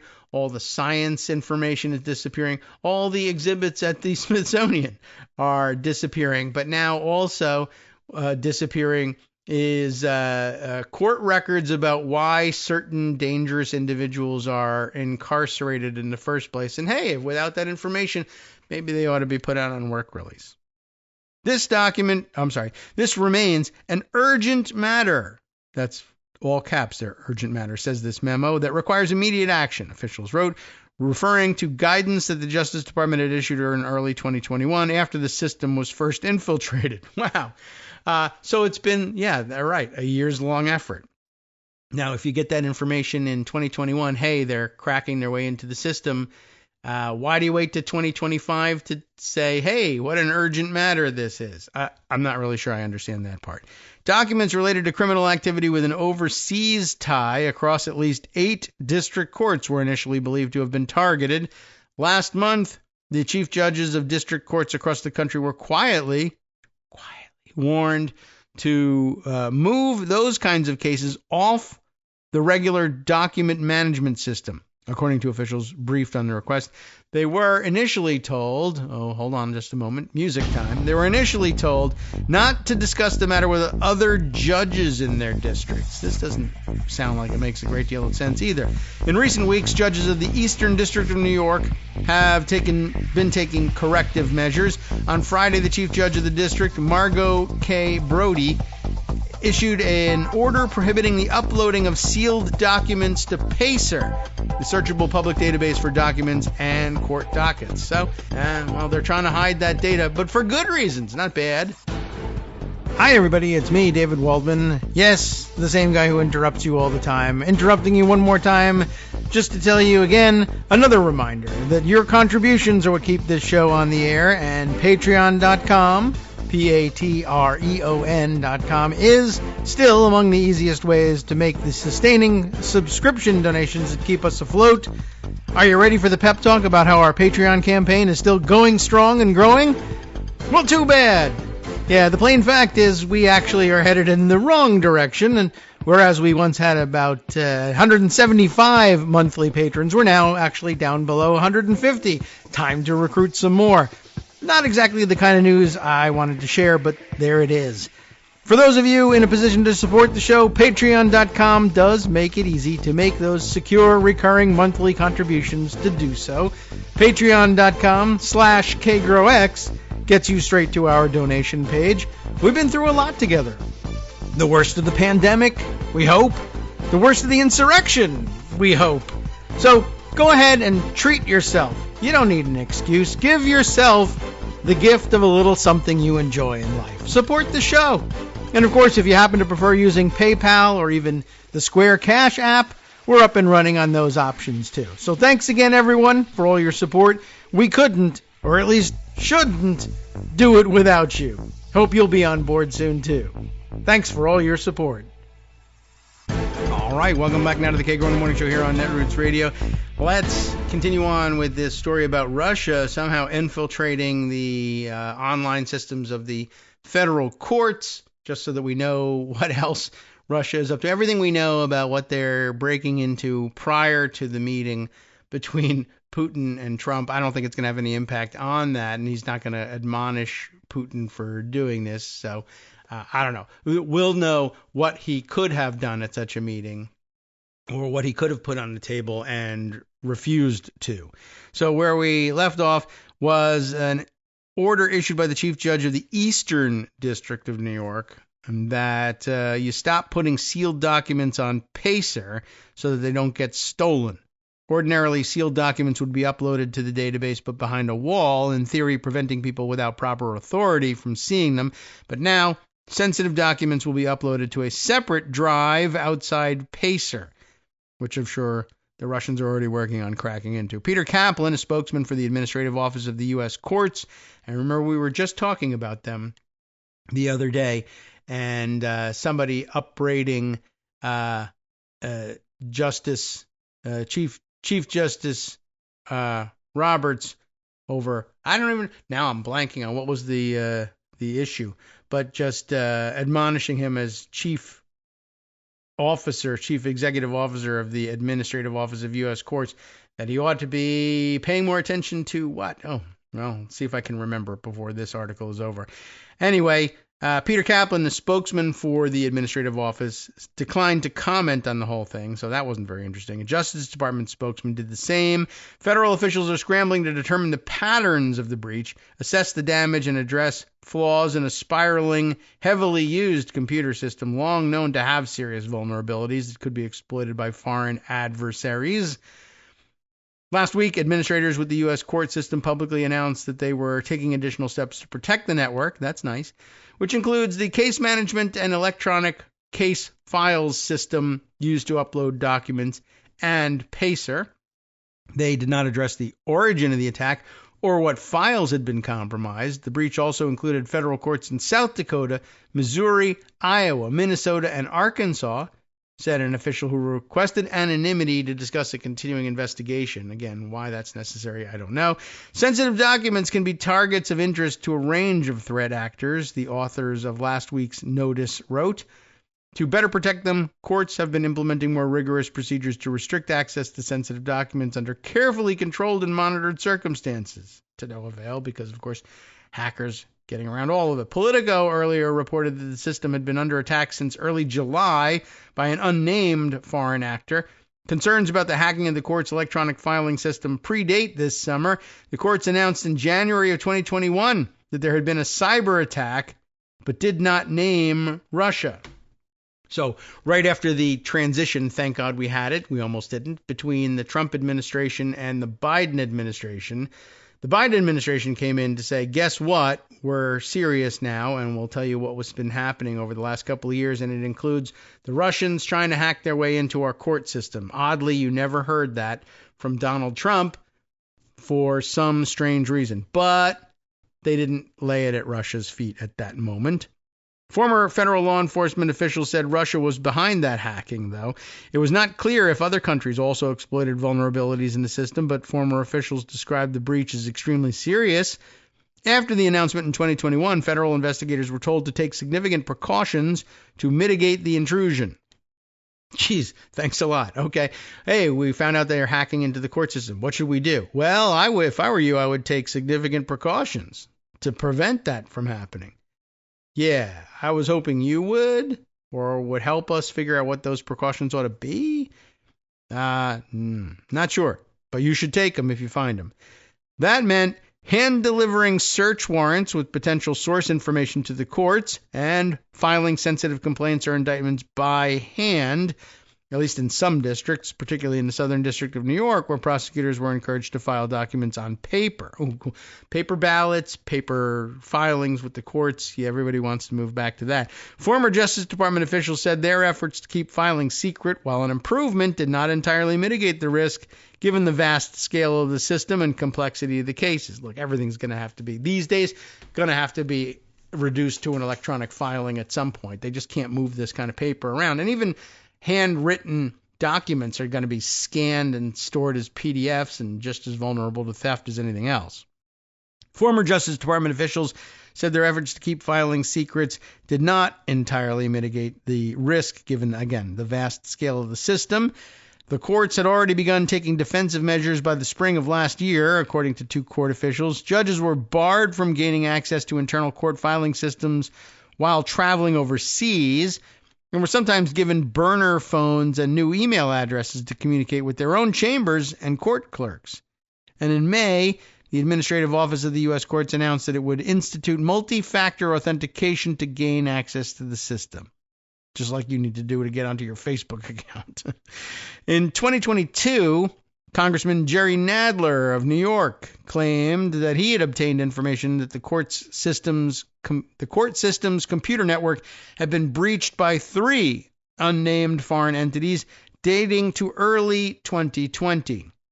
So yes, going all the way back to Trump's first term. Matthew Olson, then the director of the Justice Department's National Security Division, later testified that he was working with court officials to address cybersecurity issues in the courts, but downplayed the effect on cases his unit was investigating. Why? I don't know.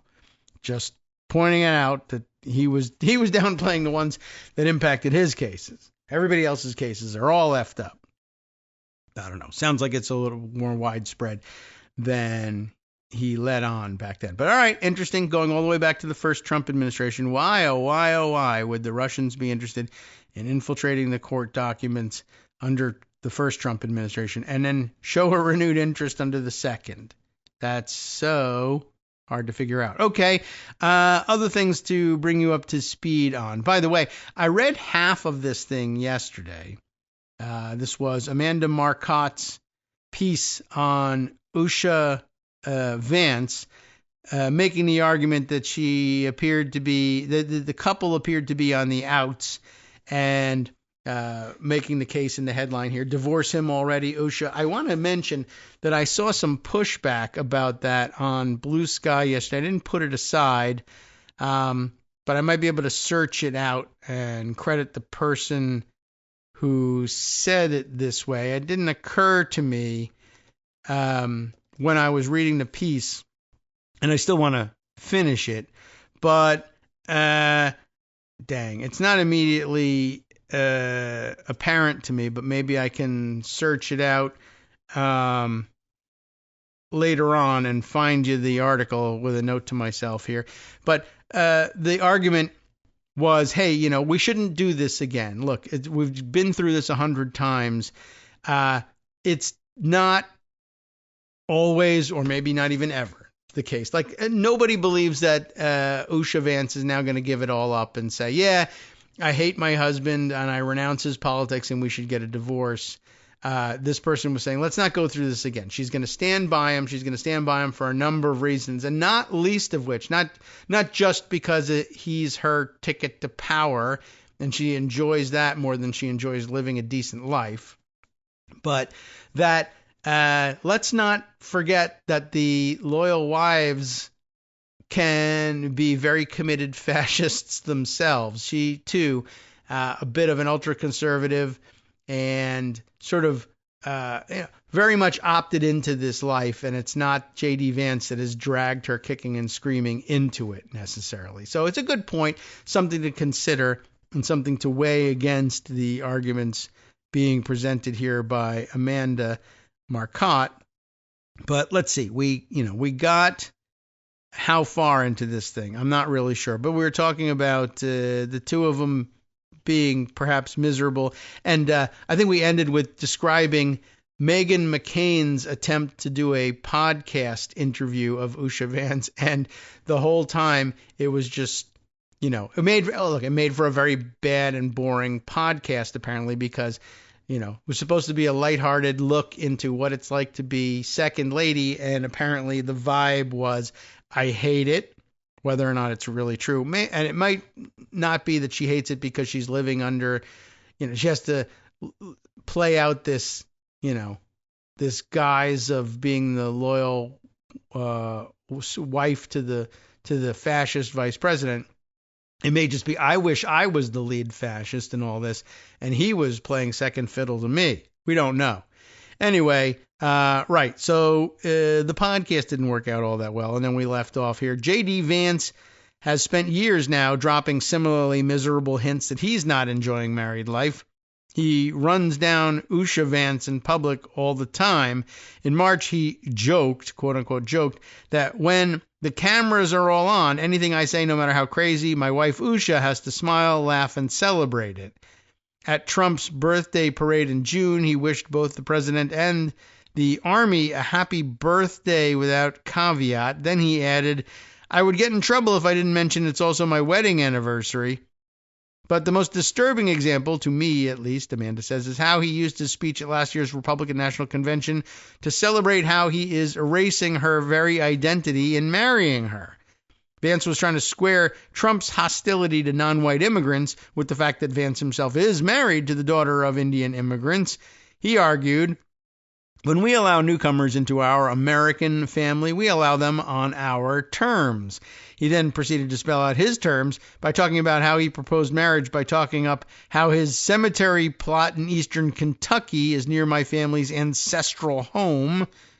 Good marriage talk there. And how she and her kids would be buried there with 7 generations just in that small mountain cemetery plot. The implication wasn't subtle.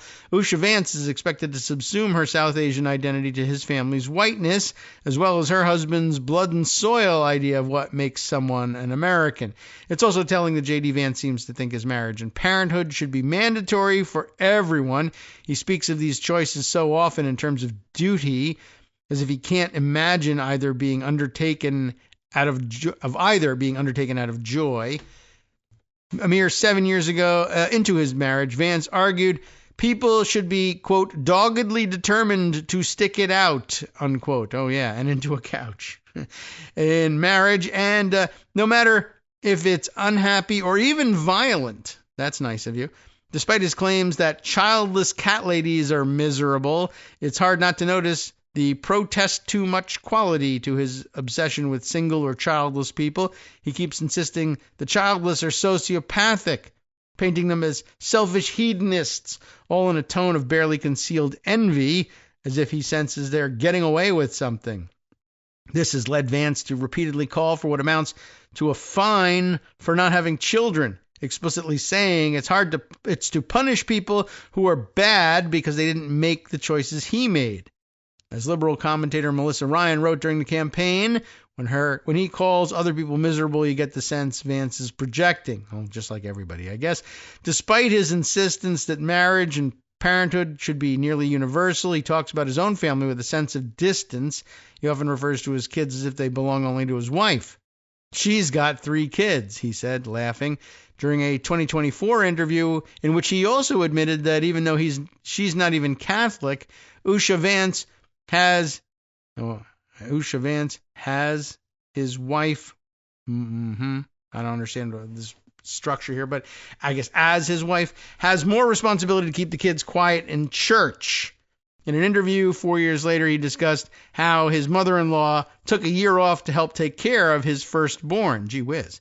That interview got attention mostly because Vance agreed with the host that the whole purpose of the postmenopausal female is to provide free childcare. Okay, his implication was right there, so that men don't have to participate in raising their own kids. The concept of compulsory heterosexuality, coined in 1980 by lesbian theorist Adrienne Rich. How did we get here? To describe how women were pushed to sleep only with men, whether they wanted to or not. But as she herself said, even straight people can get something out of it. On the right, especially, there is this notion that being married is something you have to endure rather than enjoy. They speak of men and women as complete opposites, people who have nothing in common but are forced by an apparently merciless God to live together anyway. My goodness, this has gone far afield. Last paragraph, though.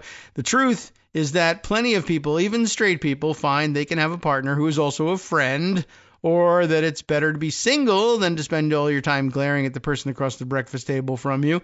I don't know what goes on in private behind the gates of the Naval Observatory, but what the Vances show in public is hard to stomach.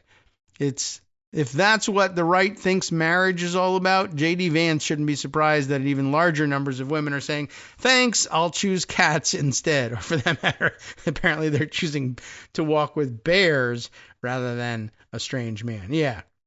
It's all right. Well, I just wanted to get through the end of that thing, and I wish I could find this comment I had seen earlier, and I don't. Oh, there we are. I found it. Sarah Jones will get the credit for this one. Sarah, senior writer at the Intelligencer at New York Magazine, making this point, and I think it's a good one and worth holding up alongside what Amanda was saying. We are not doing this anymore, she says. It is 2025. Usha Vance stays with her husband because she agrees with him. There is no evidence that she loathes him at all. Yale-educated women can be fascist too, and I think that's probably worth, like I said, pointing out. She may very well agree with him after all, although, she could be clinging to it for power, and she could certainly resent that she's not the one in the spotlight and he is, and thinks herself smarter than he is. That is also possible. But anyway, I thought an interesting observation, at least, that ought to color how we finished reading Amanda's piece. There's other things here that I guess I'd like to do more on here, but now I'm going to bring up a couple other things to keep us more widely informed. Let's see. This one I thought was interesting. We know what Trump's been doing in pressuring universities around the country to knuckle under to him on political agenda. A added nuance coming up here, reported by NBC News. Trump to require universities to hand over admissions data on race. Hand it over. Really? Why? The move comes after Ivy League universities Columbia and Brown struck settlements that require them to release information about applicants' race. But just that one, the headline struck me because, again, the Trump administration essentially telling everybody, well, we're doing this stuff to the universities because we want race-blind admissions. We think that whether it's outright affirmative action or a one-off from affirmative action that seeks to diversify the student body using various inputs here as all, they think, impermissible.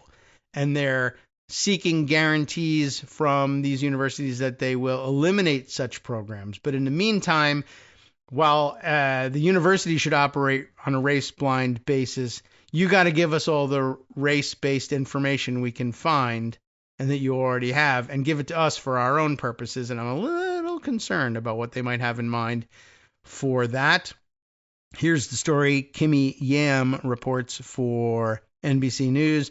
President Donald Trump is expected to sign a directive on Thursday mandating that universities provide admissions data to prove that they are not implementing affirmative action policies. White House Press Secretary Caroline Leavitt said on X, this was last week, this is an August 7th piece, so I guess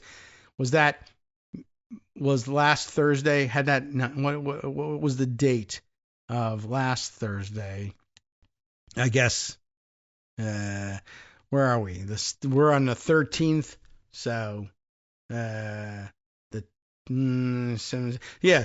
I guess this was ahead of last Thursday's expected signing. So I don't know whether I assume they got the signature done. He loves signing things, so they probably didn't delay it any. But I like the framing of this too. Now again, the pressure he's bringing to bear on the universities is bad enough by itself, but now they need not just to stop affirmative action policies and DEI policies and diversity in considering admissions, but you now need to prove the negative. Prove to me that you're not doing it. Leavitt did not disclose the criteria that the administration will use to determine whether schools are practicing race-conscious admissions. It comes after Ivy League universities Columbia and Brown last month reached settlements that required them to release information about applicants' race in addition to test scores and academic performance after they went back and forth with the Trump administration for months over federal funding. The settlements have stoked debates about academic freedom and the role of government institutions in higher education. The president's directive comes more than 2 years after the Supreme Court struck down the use of affirmative action programs at the University of North Carolina and Harvard, ruling that the consideration of race in the admissions process violated the Equal Protection Clause of the Constitution. Conservative activists who argued that the policy led to discrimination against white and Asian students considered the rulings a major victory. The rulings, however, were heavily criticized by those who argued that race-conscious admissions provide an avenue for students from marginalized communities to combat historical racial discrimination in the higher education system. But deeming race irrelevant in law does not make it so in life. Justice Ketanji Brown Jackson wrote in a dissenting opinion in the UNC case. Jackson had recused herself from the Harvard case since she's on the Harvard's Board of Overseers until last year. Now she no longer is. And having so detached itself from this country's actual past and present experiences, the court has now been lured into interfering with the crucial work at UNC and other institutions of higher learning. The work that they're doing to solve America's real-world problems. The Trump administration has aggressively cracked down on DEI-related programs, with the president signing an executive order in his first week directing all departments and agencies of the government, not everything else in the world, but of the government, to terminate discriminatory and illegal preferences, mandates, policies, programs, and more. But as Justin Wolfers, not justice yet, but as Justin Wolfers pointed out, just one of many aspects of a presidential interference in private transactions of all sorts that lead you to the conclusion that this is becoming something of a command economy, centrally planned, all the things that Ronald Reagan and the Republican Party in the last 50 years have claimed to stand against, maybe even longer than that, but now ironically stood on its head somehow. This is how private universities will operate under my command. This is how private corporations will behave under my command. These are the products that you will manufacture under my command. This is how all the, if it even happens, infrastructure investment in American industry will happen, and where the money will go and where the profits will go afterwards. It's all very ironic, to say the least. And this is just one more interesting and concerning aspect, not to mention the part about how you're supposed to prove the negative, that they're not doing these things. All right, let's see. Other stories that may have escaped notice up to this point. We'll go back to Raw Story for this one, just so you know, because you never know when things like this will break out, with especially with the weirdos in the news these days on the Republican side. Go to hell! Why? Who? I don't know. Marjorie Taylor Greene melts down after her skyrocketing wealth is exposed. David Edwards, once again, for a Raw Story on this one. You're catching my eye with your headlines, David. Well done. Representative Marjorie Taylor Greene lashed out after a news outlet reported that her net worth had jumped $21 million since joining Congress. Now, if you're already a billionaire, that's not such a big deal, I guess, but check this out. In a post Sunday on X, and that would have probably been last Sunday, this is an article dated August 10th, but a post from this past weekend, Greene called out, I don't know what this is, a publication that I'm not aware of, and do you say it as Bazinga, like, you know, like the joke that the Sheldon character used to make on Big Bang Theory? It's Bezinga. I don't know what Bazinga is, but it's out there, Bazinga.com. So linked to their story about this. But let me read you we'll stick to the Raw Story version of this one. The facts of it are this: $21 million now is her net worth. And guess what she came in with? I mean, she was something of a local businesswoman. She ran and owned her father had bequeathed her ownership of, was it a building and contracting company? And then I think she got into CrossFit and she decided to invest in opening a CrossFit gym of her own. So she's not without means. But anyway, according to the publication at Bazinga that Greene is mad at, Greene's net worth has reportedly increased from $700,000 before she joined Congress to approximately $22 million today. That's rather remarkable. According to multiple media outlets, the report said this rise is notable considering the salary of a congressional member is $174,000. And, of course, they're supposed to pay for 2 residences on that money, and that's why people are hiding in their offices. The lawmaker responded by saying she was, quote, fed up with the outright slander and lies about me. My publicly disclosed portfolio is diversely... What? Diversely invested. You're under arrest. That's DEI, according to Big Balls and Dodgy anyway. My publicly disclosed portfolio is diversely invested through a financial manager whom I've signed, it should be with whom, I've signed a fiduciary contract with, and that fiduciary contract has nothing to do with it. I don't think she knows what fiduciary means. My hard-earned wealth that I'm thankful for and proud of, has not, she didn't say for, this is her construction. It's bad writing, right? My hard-earned wealth that I am thankful and proud of has not in any way come from politics, 3 exclamation points at the end of that. As a matter of fact, I made a hell of a lot more money and my life was way easier before I entered public life. But then again, take a quick look at the numbers, if you will. Is 700,000 more or less than 22 million? You can go to hell, she added. I am fighting to ensure that my children's generation is able to do exactly what I have done. I'm fighting to preserve the American dream. You know, the usual garbage. So that's about it. I just wanted to let you know that she's on the clock here for answering for somehow generating an additional $21 million in the past, I don't know, 6 to 8 years on a $174,000 salary. Well, you tell me whether anybody's buying the dip on the tariff situation or not. Okay, so that's about it. That's about all the time that we've got for today. And, well, as I said, there's so many more things we got to get to. Something else we got to put on. Let me put this on your radar because we haven't gotten to this one yet. And this could blow up, I guess, at any minute. So I'll just make a quick read as we get ready to exit with our music. CNN reporting at the end of last week, August 8th. Justice Department opens another crazy-ass investigation. Justice Department opens an investigation into New York Attorney General Letitia James, who won the civil fraud case against Trump. That's right. It is now illegal for courts to rule against Donald Trump, and anybody who asks a court to do it and wins likewise has to come under investigation by federal authorities. But again, what they're banking on here is we want to see headlines that say Letitia James under federal investigation. Although now, just like the Bureau of Labor Statistics, if you see positive reports about unemployment, you're just going to say, well, I guess they're faking that. Same thing with the announcements of federal investigations and targets of those federal investigations under Donald Trump and Pam Bondi, Kash Patel, and others. The Justice Department has subpoenaed New York Attorney General Letitia James's office as part of a criminal investigation, they claim, into President Donald Trump's longtime adversary.